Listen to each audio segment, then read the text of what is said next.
Hey guys, Kubeer TV, I'm back from my halls and we're playing some Ancient Wilds because we saw the guys at WMG playing them and we know how much we love this deck. I'm going to keep that hand. Not the best hand because there's no late game, but you know, I get to draw some cards with my Elvish Visionary. Elvish Visionaries. He could be playing, well, he's running quite a bit of cards. Hopefully not gobos. Wood Elves, get myself a forest, and I'm nicely set up with my lands for natural order if we drop that. Mana Plasm's a nice card to be dropping.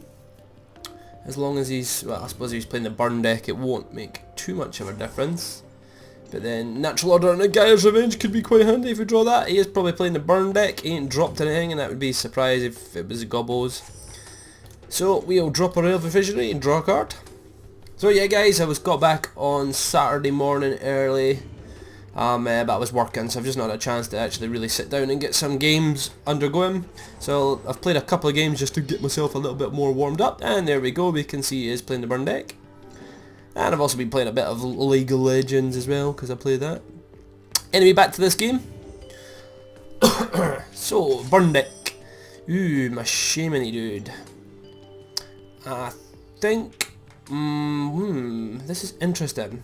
Just because I've also drawn my Wallcrier and I've got quite a few elves in my hand, I think the play is to possibly mana up here, because then I can draw 2 elves next turn, as long as he's not got Flame Break to clear the battlefield. I should be okay, because then I can maybe drop this guy and boost them all up to a decent toughness that some of the other spells won't do as much damage. That's my thinking currently. So I need 3 mana to cast this boy and pump him once. That'd give them all +1/+1, making them 2 2s. So I really want to be pumping him more than once. So I could pump him, I could drop that and pump him twice.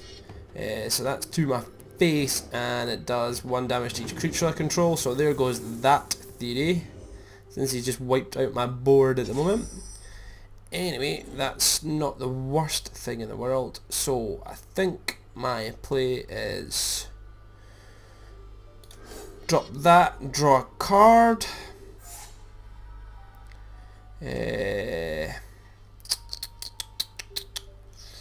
See, if I drop this I can maybe start sacrificing creatures. I'm at 6 lands, so that might be the play.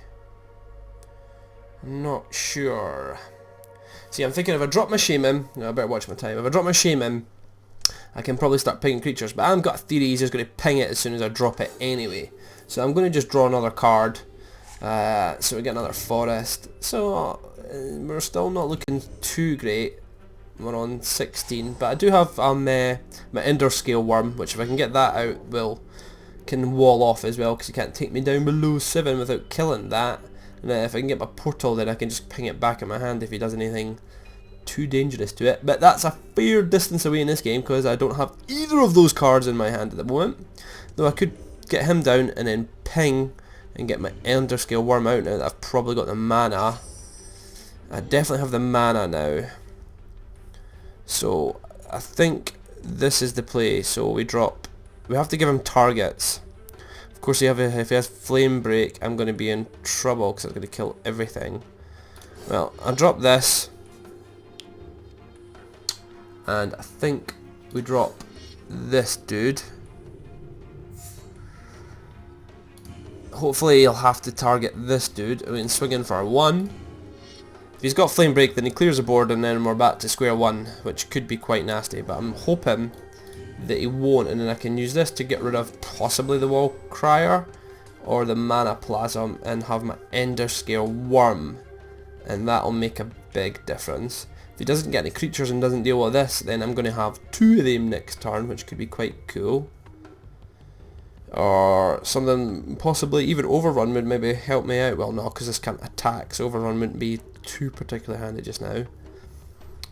So he's definitely thinking, he is running a ton of cards, so he's probably got quite a few things. So Chain Reaction is going to wipe out my board, so that's kinda nasty.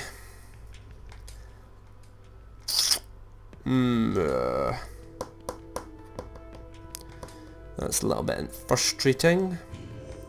Natural Order would be nice, just Natural Order, and then we can just go and get Gaia's Revenge.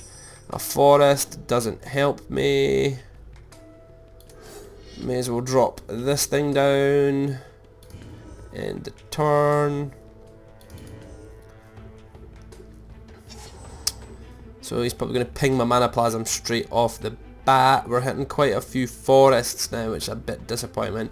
Possibly maybe should have put my Shaman out earlier and then started maybe pinging things earlier, but you're up against so Cone of Fire, so he's going to be annihilating my side again. So to my face and to my creatures. The good thing is my caravan still survives, even though it's now only uses for natural order. Please, natural order. That would change this game around tremendously. Or my Ender Scale Worm. So he's going to just get rid of the caravan anyway. So he's down to 3 cards. And we need to drop something decent here. Ooh, my Vengevine. That's quite tasty, so we'll drop that for sure. Not dropping this dude, we'll keep him back, so in case he burns my Vengevine, I can maybe drop that and another creature next turn if I could get it, and get my Vengevine back. That's my theory. He has 4 cards, he has done quite a lot of damage, and he's got a lot of things that can do damage to my face.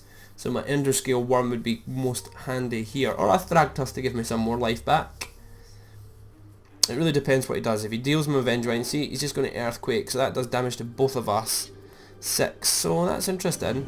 So I'm down to 7, he's down to 8, so this is quite an interesting situation. So there's my Thragtusk, so I am extremely happy with drawing that, because I get life back.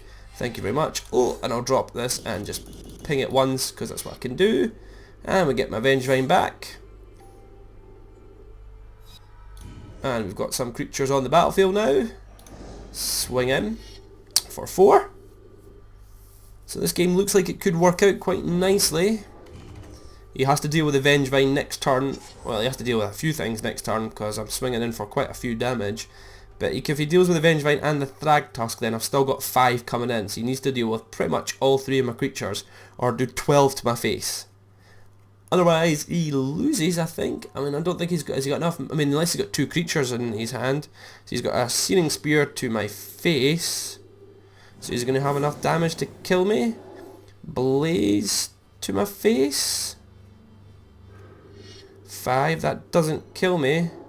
Oh, and he's going to sacrifice Fire Blast, and I think that will give him enough damage, because he's going to sacrifice the 2 mountains. So there you go, guys. That is an unbelievable hand of cards to have when he was holding the 70, but it's enough to give him the game, so GG. Can't do anything about that. That's pretty nasty the way that worked out. He even gets Stevens with it, which is incredible. So there we go, guys. Kuber TV, signing out.